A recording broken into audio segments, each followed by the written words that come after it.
अष्टमी बहुत सुंदर दिवस है। बहुत बहुत बधाइयां महाराज। वो दुर्गा कोई साधारण नहीं है, वो दुर्गा कोई सहज नहीं है महाराज।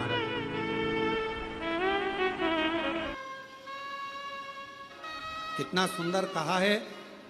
शिव महापुराण की कथा वर्णन करती है, यदि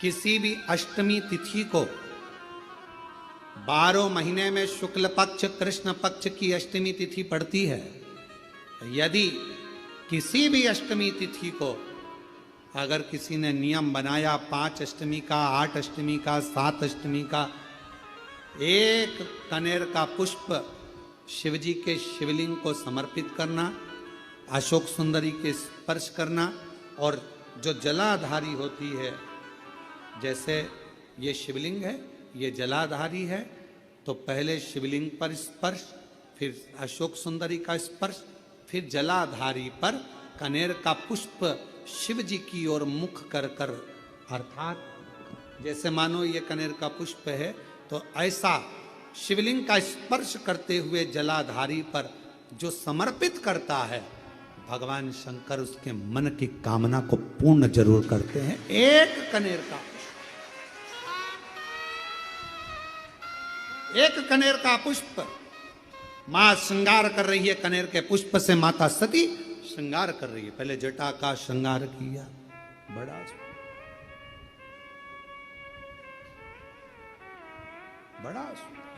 आपसे एक निवेदन करें आज शिव महापुराण के माध्यम से, जितने भी शिव भक्त कथा को सुन रहे हैं आस्था चैनल पर, फेसबुक यूट्यूब पर, आपसे आज एक निवेदन करते हैं, करके देखिएगा। और रोज मंदिर जाते हो, रोज जल चढ़ाते हो, रोज झाड़ू पोछा भी लगाते हो, रोज तुम कुछ ना कुछ जो रोज करते हो ना, रोज प्रतिदिन जो करते हो, कभी कभी हफ्ते में, महीने में एक बार थोड़ा सा बदल कर देखो। थोड़ा रोज झाड़ू लगाते हो, पोछा लगाते हो, आज बाबा का थोड़ा श्रृंगार करो। रोज फूल लेकर जाते हो, बेलपत्र लेकर जाते हो, आज घर पे थोड़ा सा चंदन घिसो, थोड़ा चंदन। किसके लिए घिस रही हो? जम के बोलो जरा, अपने भोले बाबा।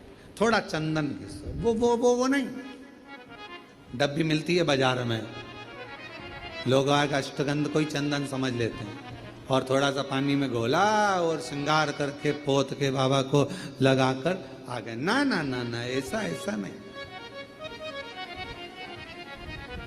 थोड़ा 2 बूंद पानी डालकर थोड़ा सा फिर चंदन को धीरे धीरे घिस रहे हो।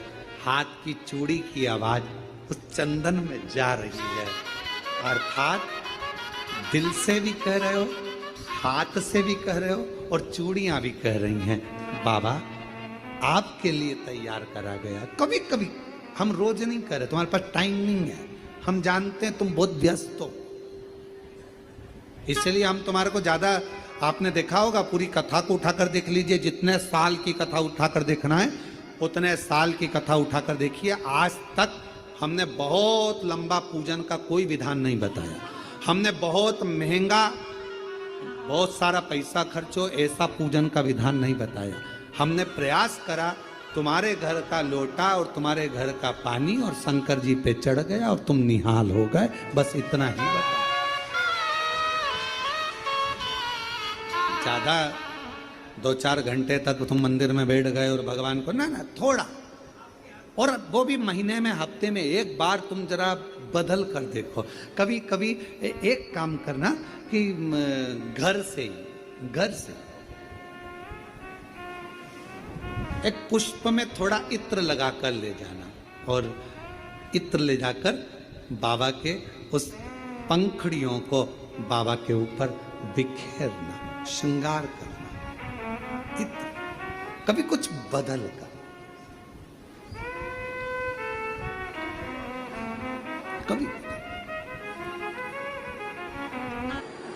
आप समझ लें कि जैसे अष्टमी तिथि या नौमी तिथि किसी भी महीने की, चाहे शुक्ल पक्ष की हो चाहे कृष्ण पक्ष की हो, अष्टमी और नवमी तिथि, ये दो तिथियां ऐसी हैं, मान लो तुम्हारा पैसा तुमने किसी को दिया 5 लाख 4 लाख 3 लाख 10 लाख 8 लाख 2 लाख 50,000 25,000 20,000 40,000 और वो पैसा नहीं दे रहा, आप हार गए कह के कर, फोन लगा कर, भैया दे दे रहे, परेशानी है, दे दे रहे भैया, हम तो परेशान हो गए, और हार गए, नहीं मिल रहा, बहुत परेशान। तो महाराज किसी भी अष्टमी या नवमी तिथि के दिन आप माँ जगतजननी जगदम्बा का शिव के साथ में शिव शक्ति का स्मरण कर कर देवी के नाम की 9 आहुतियां, सूखे बीले की, मतलब बीला जो सूख चुका है, फल जो सूख चुका है, उसकी 9 आहुतियां अग्नि में शंकर और सती के नाम से, शंकर और शिव के नाम से समर्पित करें, और आखिरी आहुति जो समर्पित करें उसमें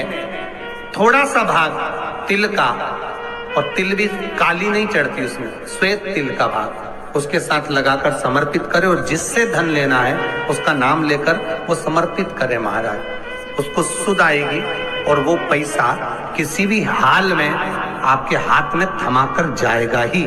उसकी आहुतियां, हे जगत जननी, हे जगदम्बा, तेरा नेत्र बिंदु से जो प्रकट हुआ वृक्ष है बेलपत्र का, उस वृक्ष की एक एक जड़ हो, टहनी हो, डाली हो, फल हो, शूल हो, वो सब मुझे अंगीकार है, मुझे स्वीकार। महाराज जिसकी किडनी लीवर काम ना कर रहा हो, डॉक्टर डायलिसिस का बोल दिए हो या डायलिसिस चल रहा हो, जिसका किडनी लीवर काम ना करे, यदि कमल गट्टे की माला, कमल गट्टा जो आता है ना काला कलर का, उसकी एक माला आती है, 108 कमल गट्टे की माला ले, शंकर को वो समर्पित कर, उसी कमल गट्टे की माला से श्रंभेश्वर महादेव का नाम लेकर जाप करें, और एक एक बेलपत्र शंकर को समर्पित करते।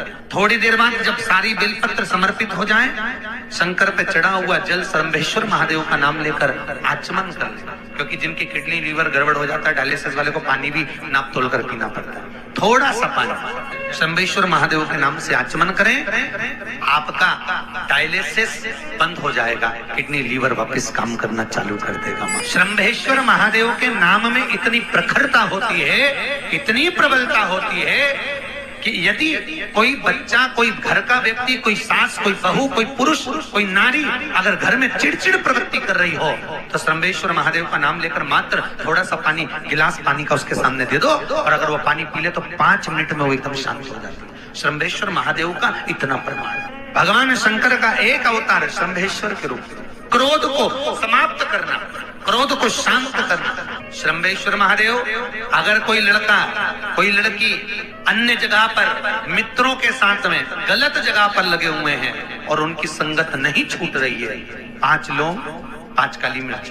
आपको मालूम है आपका पुत्र, आपकी पुत्री कोई गलत संगत में है, कोई व्यसन में डूबे हुए हैं, कोई मद्रापान में, मांसाहार में डूबे हुए, दोस्तों की संगत गलत है, 5 लौंग 5 काली मिर्ची श्रंभेश्वर महादेव के नाम से हनुमान जी के मंदिर में लाल कपड़े में बांध कर रख दीजिए, उसको वापस उठा लाइए, 250 ग्राम पामिनी में उसको उकाल लीजिए, और श्रंभेश्वर महादेव का नाम लेकर जब पानी ठंडा हो जाए, उस पानी को धीरे धीरे सब्जी में मिलाकर खिला दीजिए, उसकी गलत संगत छूट जाएगी, पीने वाले व्यक्ति का पीना छूट जाएगा, कोई गलत व्यसन में डूबा है उसका व्यसन छूट जाता है। श्रंभेश्वर महादेव का इतना प्रमाण है। बहुत मन में अशांति हो, लग रहा है बहुत हार चुका हूं, अब तकलीफ की जिंदगी खत्म नहीं हो रही, तो कभी शिव मंदिर में जाकर 2 चंद्र दीप अवश्य लगाओ, मतलब दोनों दीपक पास पास में रखकर दोनों घी के दीप अवश्य प्रज्वलित करो, अवश्य। बहुत जब कभी कभी बोला है, क्योंकि आप लोग ऐसा नहीं कि रोज ही लगा दो, कभी कभी जब बहुत विघ्न हो, बहुत टेंशन, बहुत परेशानी या बहुत ज्यादा तकलीफ में घिरे हो, बहुत ज्यादा, तब हर कभी पशु, जैसे पाशुपत्य अस्त्र देवताओं के पास में था, नारायण अस्त्र देवताओं के पास में था, तो हर कभी थोड़ी ना चलाया जाता, कभी कभी जब बहुत जरूरी हो तब चला। कई लोग हमसे कहते हैं आप इतने बड़े बड़े संवाद बता देते हो, तो वो लोग उसको चला दें, तो हमने कहा जब उसको जरूरत पड़े तब उसका क्रम किया, जब जरूरत। चंद्रमौलेश्वर और चंद्र, वापिस आप नाम बोलिए, चंद्रमौलेश्वर और चंद्र। भगवान 2 दीप पास में घृत के घी के बाबा को लगाओ, चंद्रदीप माँ अम्बा जगदम्बा को जैसे आपने स्वीकार किया, माता को जैसे आपने भय से मुक्त किया, जैसे संपूर्ण विश्व के कल्याण के लिए हे शंकर भगवान आपने मां अंबा के मस्तक पर चंद्रमा रख दिया और मां को स्वीकार करने के लिए फिर अपने मस्तक पर चंद्रमा ले लिया। मेरे सारे भार, मेरे सारे दुख, मेरी सारी तकलीफें, मेरा सारा कष्ट, मेरी सारी परेशानी आप अपने ऊपर धारण कर लीजिए और मुझे जैसे माँ को अपने गोदी में बिठाया ऐसे मुझे बिठा लीजिए और मेरे दुखड़ों को काट लीजिए। बाबा का एक स्वरूप है चंद्रमौली, चंद्रमा है पर मस्तक पर पाग बंधी हुई है, सुंदर स्वरूप। कभी कभी आपने देखा होगा जटा के ऊपर एक कपड़ा बंधा देखा होगा। कभी शिव जी का फोटो देखना, कोई चित्र आपको देखने को मिल जाए, पुराना चित्र, गीता प्रेस गोरखपुर की पुस्तकों में से गीता प्रेस गोरखपुर की कोई कल्याण का अंक शिव पर मिल जाए तो उसमें फोटो देखना, जटा बंधी, उसके ऊपर एक कपड़ा बंधा है, सर पर बिठा है गंगा जी बह रही और एक कपड़ा बंधा हुआ चंद्र और चंद्रमा भी रखा। बाबा धारण करो, मस्त धारण करो। तो ऐसा ऐसा कपड़ा उनके, हम तो ज्यादा बांध ले समझ लो, वो तो छोटा बांधे और बाबा आराम से अपने मस्तक पर कपड़ा बांध कर चंद्रमौली चंद्रशेखर बनकर विराज। शिव जी के मस्तक पर एक वस्त्र चंद्रशेखर चंद्रमौली। कोई व्यक्ति का मन विद्या अध्ययन में नहीं लगता हो या उसकी याददाश्त कमजोर हो गई हो, उसको लाल पुष्प, दाल चावल का दाना, बेलपत्र माँ चंद्र घंटा के नाम से देवी के मंदिर में समर्पित करें या भगवान शंकर का जो शिवलिंग है, जो जलाधारी है, इस जलाधारी में इस स्थान पर पानी अगर यहाँ बह रहा है तो इस स्थान पर वो लाल पुष्प, वो बेलपत्र, वो लाल चावल का दाना अवश्य समर्पित करना और शिव जी को एक लोटा जल या माँ आद्य शक्ति जगत जननी शीतला माता को चंद्र घंटा के नाम से जल समर्पित करें। उस जल का प्रोक्षण अपने ऊपर करें। भगवान शंकर को अगर जल चढ़ाया है चंद्र घंटा माता के नाम से तो उसका आचमन करें। बच्चे का विवेक बुद्धि प्रबल होगी। कोई व्यक्ति का, और जब जब कहीं ना कहीं किसी भी रूप में संसार सागर में कोई भी उपद्रव होता है, पाप कर्म जब बढ़ता चले जाता है, तब मां आद्य शक्ति दुर्गा भवानी शिव जी की आज्ञा लेकर इस संसार में शक्ति के रूप में प्रकट होती है।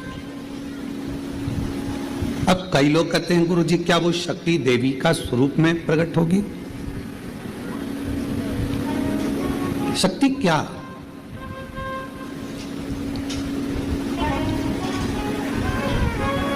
जिस काम को सबने मना कर दिया कि ये तेरे बस का नहीं,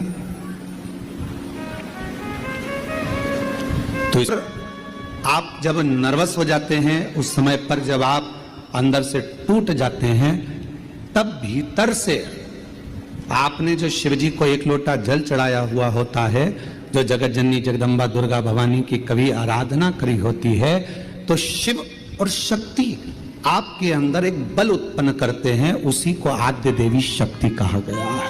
उसी को शक्ति जो हमें एक ऊर्जा दे, जो हमारे भीतर एक ऊर्जा उत्पन्न कर दे कि मैं ये कर लूंगा, मैं कल गवर्नमेंट जॉब मिलेगी, मैं ये दुकान लगा रहा हूं, मेरी ये दुकान चलेगी।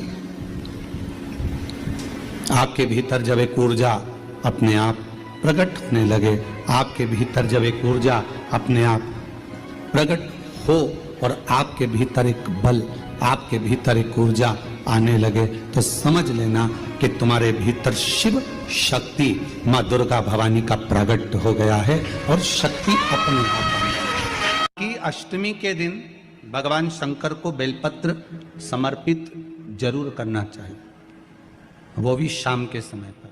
प्रयास करा करो, अगर घर में संपदा लक्ष्मी नहीं आ रही हो, व्यापार व्यवसाय नहीं चल रहा हो, नौकरी सर्विस नहीं मिल रही हो, बहुत तकलीफ हो, 7 बेलपत्री केसर को घिसकर चंदन बनाकर बेलपत्री पर बीच वाली पत्ती पर ओम लिखना है। दोनों पत्तियों पर भी एक आद्यशक्ति जगदम्बा के नाम की केसर की बिंदी लगाना है, दूसरे में श्री गणेश रिद्धि सिद्धि के नाम की बिंदी लगाना है। शिव जी पर समर्पित करते जाना। शंकर को चढ़ाते जाओ। वो दुर्गा कोई साधारण नहीं है, वो दुर्गा कोई सहज नहीं है। सुबह करी गई प्रार्थना और शाम को करी गई आराधना व्यक्ति की कभी खाली नहीं जाती है, वो झोली भर कर ही रहती है। सुबह के समय पर उठकर भगवान के सामने खड़े होकर 2 क्षण, 2 मिनट, 1 मिनट, जितना समय मिले। हम ये नहीं कहेंगे कि 24 घंटे भगवान के मंदिर में बैठो। हम आपसे ये भी नहीं कहेंगे कि आप बाबा बन जाओ। हम आपसे ये भी नहीं कहेंगे कि सन्यासी बन जाओ। हम आपसे ये भी नहीं कहेंगे कि संत बन जाओ। आप ना संत बनो, ना सन्यासी बनो, ना बाबा बनो, ना योगी बनो, ना तपस्वी बनो, ना साधक बनो। आप तो 2 क्षण के लिए जैसे घर में रहते हो वैसे ही रहो, परिवार में रहो, कुटुंब में रहो, बच्चों के साथ, पत्नी के साथ, माता पिता के साथ, बहन भाई के साथ, सबके साथ रहो। पर उसमें से 2 क्षण अपने घर में जो भी भगवान का मंदिर हो, अपने घर में जो भी शंकर का शिवलिंग हो, उसके सामने 2 क्षण खड़े होकर प्रार्थना जरूर करा करो। हे बाबा कृपा करना, तेरी दया से इस संसार सागर में हूँ बाबा। ना जाने मेरी कौन सी श्वास आखिरी हो, पर निवेदन है बाबा हर श्वास में तेरा नाम जपता रहूं, ऐसी कृपा बनाए रखना। बाबा से प्रार्थना करते। प्रातः के समय पर सुबह की करी हुई प्रार्थना और शाम की करी हुई आराधना कभी खाली नहीं जाती। शाम के समय पर अपने घर में भगवान को एक घी का दीप अवश्य लगाना चाहिए, अवश्य। एक बेटी का प्रश्न है, कोई बेटी ने प्रश्न करा, मेरा नाम प्रेरणा है, हम रायपुर भाटा गांव से आए हैं। प्रेरणा जी कहीं बैठी हैं? आप ही हैं? धन्यवाद आपके प्रश्न का, बहुत सुंदर आपने प्रश्न किया। आइए एक बेलपत्र लेकर जाइएगा। और नीचे आपने लिखा आपकी बहन प्रेरणा, मैं बहुत बहुत साधुवाद करता हूं जी आपके प्रश्न के लिए। आपने प्रश्न किया, घर के मंदिर में देवी और देवता दोनों रहते हैं। हमारे घर के मंदिर में, प्रत्येक घर के मंदिर में देवी भी रहती है, देवता भी रहते हैं। हमें घर में नित्य प्रति कौन सी बाती का दिया लगाना चाहिए, लंबी या गोल? कृपया निवेदन है इस प्रश्न का उत्तर जरूर। सबके घर में देवी भी होती है, देवता भी होता है। अब बत्ती कौन सी लगाना है, कौन सी बाती? एक होती है लंबी बाती। बोलो बोलो, सही है कि गलत है? प्रश्न अच्छा है ना? अरे जम के तो बोलो, सबके काम का है तो फिर वो जी के लिए जोरदार ताली बजाओ। सबके काम की चीज है ना, एक अच्छा प्रश्न मिला है। और केवल आपके लिए नहीं, केवल कच्चे गांव के लिए नहीं, कांकेर क्षेत्रवासियों के लिए नहीं, जितने इस आस्था चैनल के माध्यम से, फेसबुक के माध्यम से, इंस्टाग्राम के माध्यम से और संपूर्ण सोशल मीडिया के माध्यम से और संपूर्ण मीडिया के माध्यम से, चाहे वो यहाँ के पत्रकार बंधु हो, सोशल मीडिया हो या ऑल मीडिया हो, सभी मीडियाओं के माध्यम से जो लोग कथा को श्रवण कर रहे हैं, लाखों की संख्या में, करोड़ों की संख्या में, वो इस प्रश्न का उत्तर जरूर सुन। इसमें उन्होंने प्रश्न करा है कि गुरुदेव घर के मंदिर में देवी और देवता दोनों रहते हैं, तो हमें घर में नित्य प्रति कौन सी बाती, लंबी या गोल का प्रयोग करना चाहिए? तो निवेदन है, जब नवरात्रे का समय आए और 9 दिन तक देवी माँ आपके घर में विराजमान हो, या दीपावली का पर्व हो जब महालक्ष्मी की पूजन कर रहे हो, तब लंबी बाती का प्रयोग करें। बाकी के समय में घर में हमेशा गोल बाती का प्रयोग चालू रखें। गोल बाती का प्रयोग, जो क्या, कौन सी आपके यहाँ गोल बोलते हैं, फूल बोलते हैं? गोल फूल बत्ती, फूल बत्ती का प्रयोग, फूल बत्ती। और कभी कभी यदि आप महालक्ष्मी का पूजन कर रहे हैं, माता लक्ष्मी का पूजन कर रहे हैं, माँ जगत जननी की आराधना कर रहे हैं, साधना कर रहे हैं, माँ आदि शक्ति को प्रसन्न करना चाहते हैं, माँ आदि भवानी को प्रसन्न करना चाहते हैं, और जिस दिन तुम्हारा मन कर जाए कि आज मेरी माता की कृपा मुझ पर होना है, माँ करुणा करे, माँ जगत जननी जगत धात्री माँ अम्बा कृपा करे, तो निवेदन है उस दिन 2 दीप लगाया करो, एक गोल बाती का, एक लंबी बाती का। ये 2 दीप जब हम शिव और शक्ति के लिए लगाते हैं तो हमारे मन की कामना पूर्ण जरूर होती है। प्रयास करा करो कभी कभी कभी। और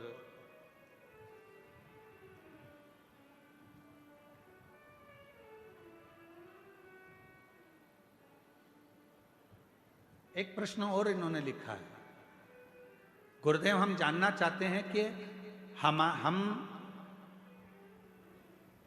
बच्चों को रुद्राक्ष का जल देना चाहते हैं, पर बच्चे कई बार वो पीते नहीं, कोई कहीं नहीं पीता, कोई नहीं पीता, कोई पीता, तो हमने क्या करा कि घर का जो मटका है उस मटके में रुद्राक्ष डाल दिया। कैसी रही? अब इसका उत्तर तो तुम दे दो, कैसी रही? अरे अच्छा तो बोलो, बोलो जम के, कैसी रही? अच्छी रही। तो मेरी जीजी, प्रेरणा जीजी और जीजा जी, आप दोनों को प्रणाम, नमन। जीजी को भाई की ओर से, जीजा को साले की ओर से प्रणाम। अब प्रश्न ये है कि गुरुदेव हमारे वो मटके में हमने रुद्राक्ष डाल दिया। अब कभी कभी मटके का जल हम शिव जी को तो चढ़ाते हैं, पर कभी कभी हम मटके का जल तुलसी जी को भी चढ़ाते हैं, तो चढ़ा सकते हैं कि नहीं चढ़ा सकते? तो हम निवेदन करेंगे, मना किसने करा? उसको लेके आओ। क्योंकि लोगों ने भेद करा कि लोग भेद करते हैं कि हम तुलसी की माला पहनते हैं तो क्या रुद्राक्ष की माला नहीं पहन सकते? क्या हम रुद्राक्ष की माला पहनते हैं तो क्या हम तुलसी की माला नहीं पहन सकते? कहाँ लिखा है? शिव महापुराण की कथा कहती है, रुद्राक्ष की माला पहनने वाला तुलसी की माला को साथ में अगर धारण करता है तो उस पर श्री हरि और हर दोनों ही कृपा करते हैं। ये शिव तत्व। आइए पधारो। अच्छे प्रश्न के लिए जोरदार ताली आपके लिए। साधु।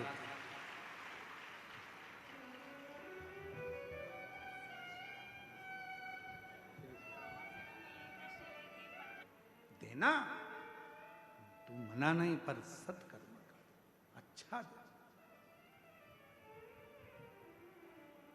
प्रार्थना, कई लोग कहते हैं क्या सुबह की प्रार्थना और शाम की आराधना क्या जीवन बदल देती है? बदलती है, जरूर बदलती है।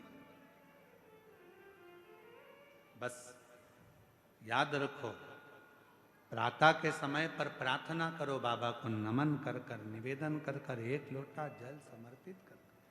और जैसे जैसे प्रदोष काल आए, शाम का समय, सूरज ढलने का समय हो, प्रदोष काल का समय हो, प्रदोष काल का समय हो, और हल्का हल्का सूरज डूब रहा हो, अंधेरा थोड़ा थोड़ा छा रहा हो, और उस समय पर जब हम बाबा को दीप लगाकर आराधना करते हैं, उसकी स्तुति करते हैं, श्री शिवाय नमस्तुभ्यं,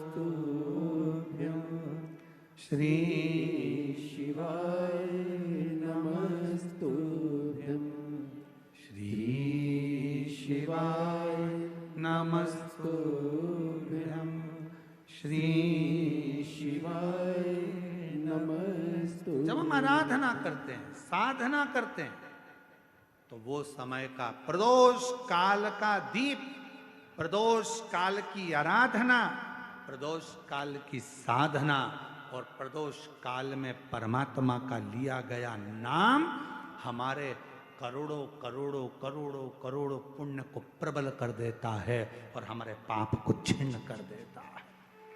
हमारे पाप को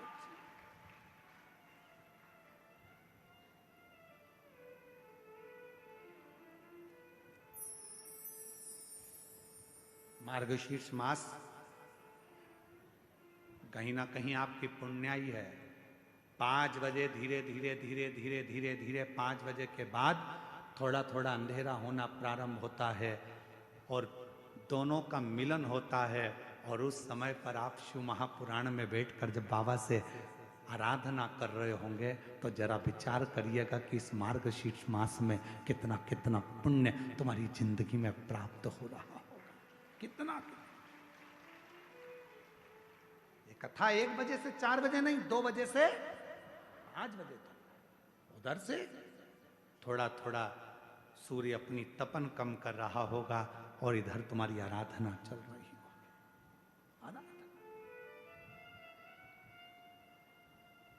और जब आप कथा पूरी श्रवण कर कर, आरती कर कर, भूमि को नमन कर कर, वहां की मिट्टी को अपने मस्तक पर लगाकर, हृदय को लगाकर जब बाबा से प्रार्थना कर कर जाओगे, नित्य है कि प्रदोष समय की ये आनंदमय पल आपकी जिंदगी को बदल कर रख देंगे और आपको संपदा